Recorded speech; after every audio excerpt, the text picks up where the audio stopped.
MR constructions వాళ్ళు గుంటూరుకు 3 వైపులా 3 మంచి అపార్ట్మెంట్స్ నిర్మిస్తున్నారు. లాంలో రాధాకృష్ణ, గుజ్జనగూడలో యువి అర్బనైట్, తెనాలి రోడ్ లో కేవీ రెసిడెన్సీ. ఎంఆర్ కన్స్ట్రక్షన్స్ మీ ఇంటిని అందంగా నిర్మిస్తాం. చాలా ఆనందంగా ఉంది. 30 సంవత్సరాల ఉద్యమం ఫలించిందని మేము చాలా ఆనందంగా ఉన్నాం. మేము మాకు చదువుల్లో, యూనివర్సిటీల్లో, ఎంబీబీఎస్ సీట్లలో, అదేవిధంగా ఉద్యోగాల్లో, అదేవిధంగా ప్రమోషన్స్లో మాకు న్యాయం జరుగుతుందని మేము హర్షం వ్యక్తం చేస్తున్నాం. మరి ఎస్సీ వర్గీకరణ వల్ల కులాల విభేదాలు కల్పిస్తున్నారు టీడీపీ నాయకులు, అలా కూటమి ప్రభుత్వం అని చెప్పి మరి మాట్లాడుతున్నారు కదా, దీన్ని ఎలా చూస్తారు? విభేదాలు ఏమీ లేవు. ఇప్పుడు వర్గీకరణ ఇంతకుముందు 2000 సంవత్సరంలో కూడా జరిగింది. అప్పుడు ఎలాగ ఉందో ఇప్పుడు కూడా అట్లాగే ఉంటుంది. ఇది అబద్ధం అనేది. వర్గీకరణ జరగడం వలన అల్లర్లు లేకపోతే ఘర్షణ జరుగుతాయనే మాట మాత్రం అవాస్తవం, అబద్ధం. ఇష్టం లేని వాళ్ళు ఈ మాటని ప్రచారం చేస్తున్నారు. అంటే ఈ వర్గీకరణ వల్ల కేవలం రాజకీయాలు వాళ్ళ ఆనందం ఒకటే ఉంటుంది తప్ప ప్రజలు ఎటువంటి ఉండదు, లాభాలు ఉండవు అని చెప్పి మాట్లాడుతున్నారు. అది అబద్ధం. ఎందుకంటే ఇప్పుడు అనుభవించడం మాకు తెలుస్తుంది కానీ బయట ఉన్న వాళ్ళకి తెలియదు కదా. మేము స్వతంత్రం వచ్చి 75 సంవత్సరాలు అవుతున్నా కానీ ఇంకా అనేక రకాల అభివృద్ధి ఫలాలను మేము అందుకోలేకపోయాం. ఈ కూటమి ప్రభుత్వం పుణ్యం అనుకుంటూ మేము ఈ ఫలాలను అందుకుంటామని హర్షం వ్యక్తం చేస్తాం. ఎలా ఉందన్న ఈ 9 నెలల చాలా అద్భుతంగా ఉంది. మేము ప్రస్తుతం అయితే ఇటు ఇంతకుముందు పరిపాలనలో జగన్మోహన్ రెడ్డి గారి పరిపాలన రోడ్లు కూడా బాగుండేవి కాదు.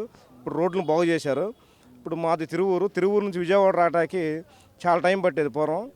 ఇప్పుడు అనేది చాలా తక్కువ టైంలో మేము ఇక్కడ చేరుకోవడానికి చాలా అవకాశాలు ఉన్నాయి. అదేవిధంగా ప్రమాదాలు తగ్గినాయి. ఈ కూటమి ప్రభుత్వం ఇచ్చిన మాట ప్రకారం 1వ తారీఖున సచివాలయం ఉద్యోగుల ద్వారా వికలాంగులకి, వృద్ధులకి పెన్షన్లు ఇస్తున్నారు. అదేవిధంగా 3 గ్యాస్ సిలిండర్ల పథకం అమలు చేసి మహిళలకు అందజేస్తున్నారు. ఇదే విధంగా ప్రస్తుతం వాట్సాప్ గవర్నెన్స్ అనేది చాలా అద్భుతంగా ఉంది. ఆఫీసుల చుట్టూ తిరగకుండా వాళ్ళ మొబైల్ ఫోన్లోనే చాలా పనులు జరుగుతున్నాయని ప్రజలు చాలా మంది మాకు తెలియజేసి చాలా హర్షం వ్యక్తం చేస్తున్నారు.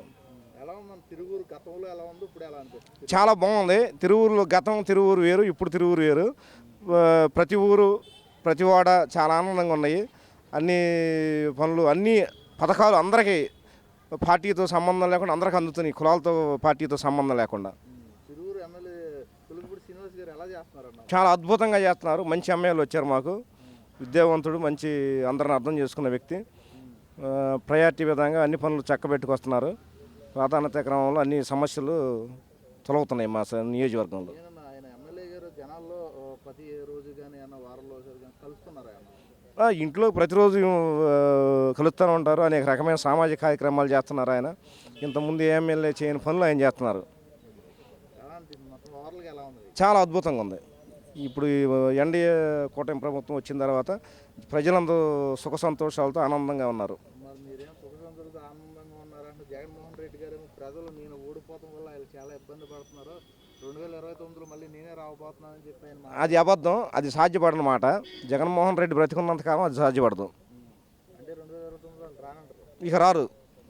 ఆయన చేసిన అబద్ధాల పరిపాలన కానీ, అసమర్థ పరిపాలన వల్ల అనేక రకాలుగా అనేక వర్గాలు, అనేక మతాలు, అనేక కులాలు, అనేక అణగారిన వర్గాలు చాలా ఇబ్బందులు పడినాయి. ఇప్పుడిప్పుడే వాళ్ళు కోలుకుంటున్నారు. అనేక రకాలుగా చేతి వృత్తుల వారు కూడా వృద్ధి చెందుతానికి అవకాశాలు ఏర్పడుతున్నాయి.